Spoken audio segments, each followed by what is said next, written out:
mua ngō kakāli ngai te whokunga.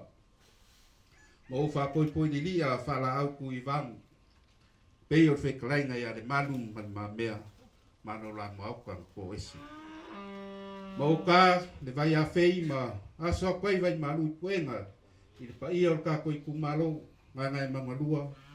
Kai ngange le fiolo fionga le kamao le kumalo. Haruai o ngā wakako le whakasiai ma le fionga le mingiska. Nā ulion ma le koa. Ia mao le mingiska fo I leo le o whakuanga mwhai ngā whaiva. O ngā umalanga whare mālo. Ai o lo momoli mai o ngā lofaanga. I laua fionga le I whaipule. Ma mamalua le kumalo. Lea mako ke whamarurua kuai. O ngā kuangia le maarufia. Kuna fionga le mingiska. Ai o kere ia sainga le vau filifili o le vau saa. Peko e fālōlō le a fālōlōa. I le o kui o le kai I mapu e o le kai au o mawalunga. Ua lau'ele'ele pou I koa. Ua makamaka ngofo ma ua fonga fsanga.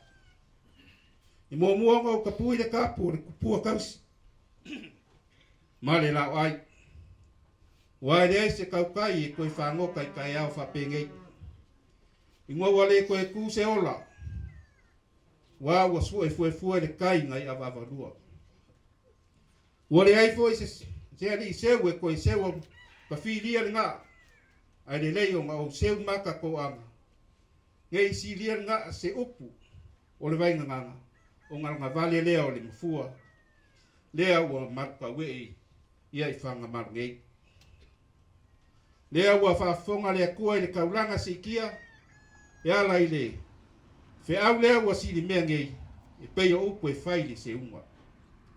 Ua kana mai fo I le langi nongo mamalu. Ma ua whailoa I le vangi mungimo. Ngā luenga mamanga o ngā au. Ka uia I ngai. Ko whaku I moanga. Ma ngofo whale ia sa kuia maa. Le upu sa rufilufi le ngei aso. E whai maa le ko leola. E fafaga I ngai. Lo kako soifua whale nganga. I le ngei aso man kako wha moe moe. E ai mumoli a koe le nganga whafkaikele. Ia I laksunga le whawhengainga. Mo le upu fola I le ngei kai au. O le mako kakalo. Ia whamamia kele le akua I laksunga. Ma ia uku pupu inga pea. E le manga o le akua lofinga ngalo. Wa le whenga iai. Ma le kala ingo lang kala lelei. I kokongo le Itumālō ngei.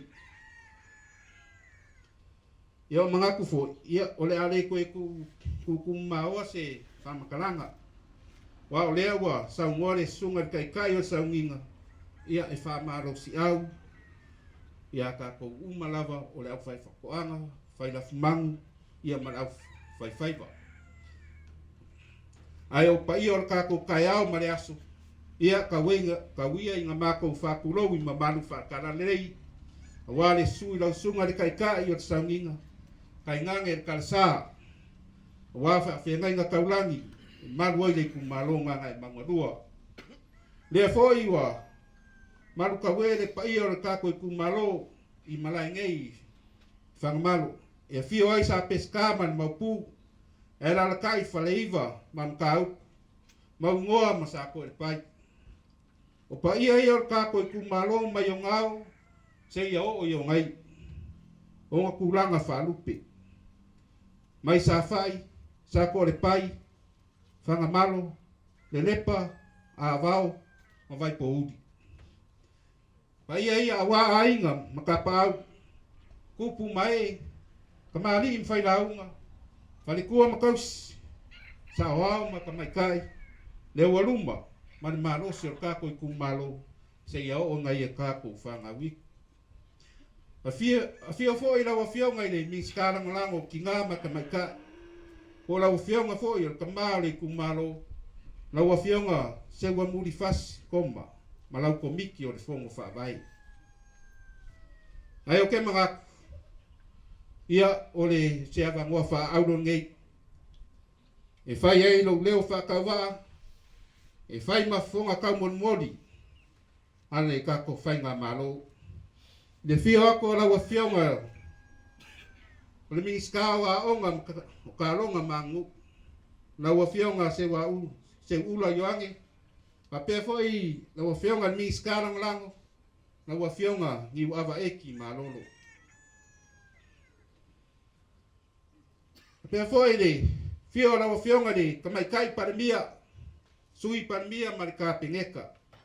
Na ua fionga le fonga fekalai. Sui fonga fekalai. Ma sui mamalu umo al paramenge o Samoa. Ia fa pea foi le fionga le mingiskara ngai mkanga luenga. Le fionga ia lauli al mal le koa. Ia male mkanga luenga o fako anga mfainga faiva. O le foi mako ki whakasi aku ma le fionga ile. Kako pulisili o mkanga luenga. Le sunga ia takta seu. Ia mo le sirafia kako Itumālō. Ia o le sunga le ia seu ia por foma. Lea ua kusi a au iai le kako kapengeka. Ngā ke kaua e veinga kako mkanga luenga. I ngei fo i vai kau.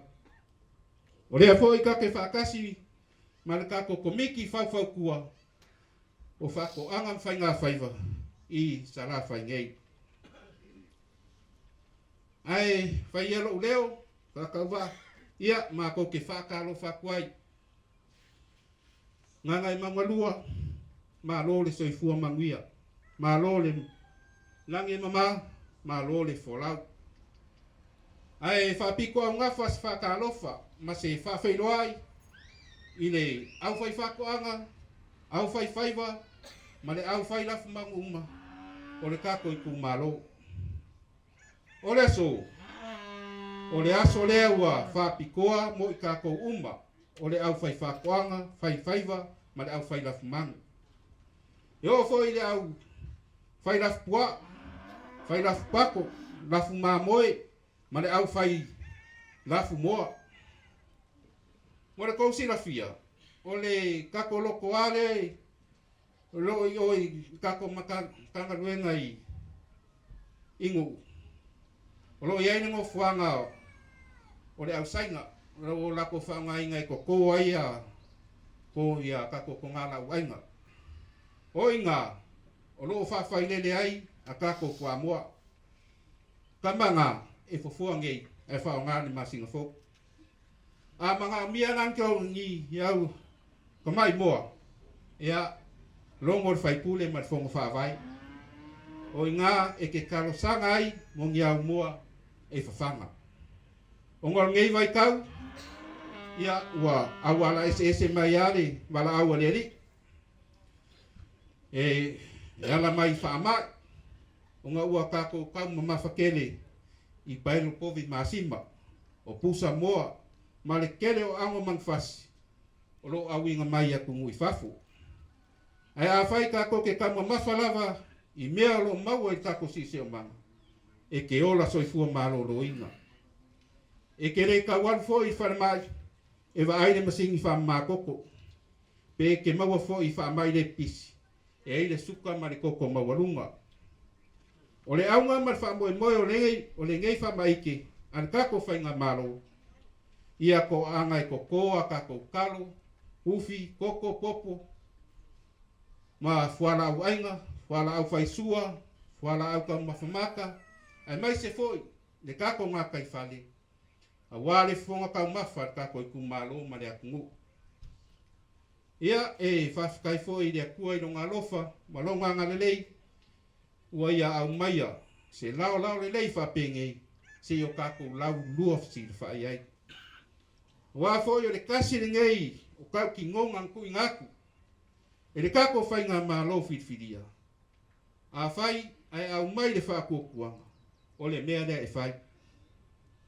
O le a whai Ulua'i Seleselega, I kokongo I kumaro kai kasi umore akungu. Inga ia I fokongu lava le fuingiu I le lapalapa.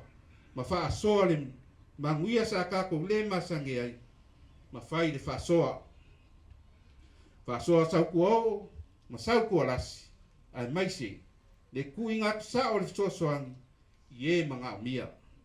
E ai le au whaiwhaiva, au whaiwhakoanga, au whai lafumanu. O le ale koe whaia fōi i whaalinga ngā o sa le lolonga sa whaiai. E le koe whaia fōi i whaalinga whakoanga ngā o pia sa whaiai. Ai o le a whai lava Ulua'i Seleselega i ko kongu lava o Itumālō i ele o le Itumālō.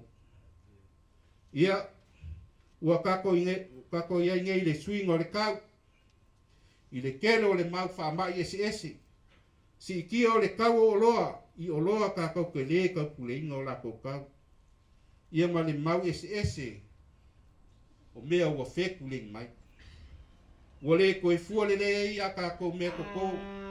O fuala au ainga, fuala au ka mawhamaka, fuala au whaisua. Ai mai se ai. Le whaalea ngainga o le kako ngā kaifale. O ngā o le kawilinga o le laloranga. Ua kako iai. Lea ua ngaku ai le mkanga luenga whakoanga mwhai ngā whaiva. Ua kakau o ngā koe kanka ngai lelei. I le afuanga i le koe ka pueinga o le kako ka maua ainga. Ngā ngai maunga lua. O le kako ka maua ainga mongi a lea. O le kako koe fo i ngā lueinga o kako laufangua. O angai ko kalo ko ufi ka mu. Ma kako wa ngai fo i le kako ngā kaifale. E sa ili mai ai ni soso angi. Mō kau mafkanga. O le vai mamao o le kako whainga mālo filfilia. Mō le isi se furu lima kausanga ngai le lua se furu kausanga ulumana'i. Ua kakau ngā kako wola i mea o loo maua i Samoa nge. I awa lavangi o kako koe whamoe moe ingi container moa mai fafu. O alaisa, whalawa maka. Kako ki kau ma mawhai. Ai alo iai lava le kariko ngunga mau kukua le kako whainga malo. Ngā ngai mamalua. O loo lava ma ko koe oa le kako sisio manga. Ma oa whakoanga mwhainga whaiva. Kako ke kua iai. Mo fofonga ka mawha le Itumālō. Ia mo le fiafia le kako Itumālō. Ia o le Aso kofi mawai aku ngei. Ia sa mako amaka mai ai i le Ulua'i Seleselega la kaua sifo le afionga i le minskao aonga. Ia o le aso angafi sa mako i vaisingango muamua i le Itumālō le afionga i le minskao langolango o ngalunga kele al kako malo. Ia o le aso le ua mako whai umai i le kako Itumālō Gaga'emauga lua. Ia o kulanga ia o lo vai ai le kelo o kako Ulua'i Seleselega. O le kelo whaamianga. Kelo o fua o whaeleleanga. E le ngaka i mea koko o mea kaulima ma le wa'i o mea ese. Uma whai o ngā whaalia ia kako Ulua'i Seleselega. O ifo kako ke kalia kuai le kaunga kao le soifuanga ua kako ia ngei. Ia makako kalia koe foi i le kele o le kala ua lea mai lea whai mai ua makikiwa Samoa ua fia ai foi i le kako akungu.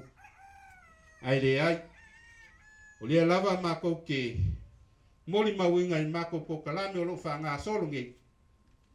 Ia o lo mawasi o kako akungu. O fua o whakoanga ma ngā kaifale. Ia maleanga wa'i o mea koko ese ia le ua moli mawinga. Ia o le whakamala lava o le kangaka ia o le ale ai. Lea fo iwa whakawalwale aku isi e kako kol kalame. Ia e karasanga aku lava e kako au whai whakoanga. Ia e le leila o fio e le kako ofisa o le fongo whawai. Ia e ke lua karkangoai ma le fionga le kamau le Itumālō. Ia me karasanga ingi mea i mga o mia mo lau whakoanga. O le kualalo malosi a le minskama makanga luenga. Ia mau le kako Itumālō Gaga'emauga lua. Ia lava mea ango, lava ai o sami, e kari ai la o kusua. Ia mau le foi ua. Ia le fuafuanga kako whainga mālo filfilia. O le awhakuinga le isi kukinga fou o oloa a winga kui fafo. ia po le Export Authority. Mo le lauinga fua whaile leanga, ia kungu i fafo. Ia inga ia maua ia, kupe maua le au whaifako anga lava ia male whaiwha lava ia. Le ngā fo iwa, iai le kako milionga. Le ai kalasanga ako i lava, lelei sau kalasanga, wha upu lelei, makua lau iai kukong, ia o ngā aveila le kako fongo whawai. Ia e kalasanga ai ia, i mea e fiafia ia awa ia kako whako anga. Ia malogu kau kuiki ai ia lo malanga mamao pia. Ia i vaile kako minista, ia alewa ia kako fongo whawai, ia o ngai te kalasanga iai. Ia e momoli aku fo i le nganga whawhakai, i le komiki o ki ngā o kako Itumālō, e kusai fo i malao ko fo i whaiva alofi au, o le langa inga leo, mea kau di mais esi. E pei o ngā wai e ngei asu, mo le aku ai le whawhakai kene mat whamalo, i la o ko fo i piko la au. Mo le sina fia le kako Itumālō, o whaaringa whako anga lea sa whaakingo i ia pia masale lolonga. Ia ua kauwhia ngei. O le lima se lau, i le ongo se lau wafe, lea sa whaakingo ai lea whamoe i kau sanga umawai. Ua vai inga ngei Itumālō, e lima sumarkasi o lea kungu. Ma o lea ua kuinga mai ai le kako sifuru wafe mo le kako Itumālō. O nganga e maungalua. O le fiku wafi, ia lea ua whaaluinga i mea whainga luenga umangei, pe onga kou sila mai ai, i sapelu, i li ngaifi, suo, oso, piki, whangawao, ia male kele o whakula'au SS, mala'au koko, ia male hangongo ai o isi kako whala'au ka mawhamaka, mo whakula'au. Ia lewa ka penga iai le kako makanga luenga. Ai o le koru afe le kingo i kupi. Ia mangako lewa whao aku ia awa le kai fongo. Ia maranga komiki o le fongo whawai. Ia awari nge yaso man kako whamoi moi. O kulanga fo i kako gataifale. O lea ua ka penga inga i kako makanga luenga o whainga whaiva. Le lua se lau whaisua. Lua se lau ali au, lua se lau kilapia. O mea umangei, e waku fua ma o kou. Ai mau mai te mako kupi. Ia makako limu fua. A whai ua maia o ngā kāpenga i kako Itumālō. Ngō fuanga i whawhailele i kako whaisua, ali au ma kilapia. O ngā longo lea le mtanga luenga. Ia mole awinga mai, o a kako mea kasi umaia. Ia o ngā whai waku leo se mako kala. Le pai ai leo whainga luenga kofi e lea kua. Whawhikai mo whamungianga. Mo le kako Mālō. Ale mako kakalo. Ia whamanguia kele lea kua i le kouwa lauinga. Ia ukupupu inga pea e le manga o lo nganganga paia. O kofi ngaru. Ia wāni ngopi ai e kongo le Itumālō. Ia. O le wapa ai fo ie pe ka o ko rua se uma. Mo le ko ai whawhikai kele la o whionga le kamao le Itumālō. Ia malau komiki mamaru. Ia mo le ka penganga ma ko ngofie le ngai aso ma ka ko whamoe moe. Whawhikai fo i o lewa maua. Ia e kanga fo inga whainga ma ko kalasanga whapea. Ia ma ko whaifea. O le lopo ai whaipule. Ia lo whaiko mkanga luen. Au ai whaipule i le alofa iai. Ia, maua pelo marosi, maua so fingalo, wau pufai o kako panmenge, whamanguia kele le akua i kako Itumālō, whapea foi le komiki o milionga. Ia, ni ling mai le vai singa, i le ngeiku, ia, whamanguia kele le akua i lau whionga le miskawa, onga ka longa mangu, ia, whapea foi lau whionga le miskawa lango, ia, pea foi le kako mkanga luenga o whakoanga mwhainga whaiva. Ia, ai wola le alofo le akua, mangu ia kele sa paki a kai au soifua.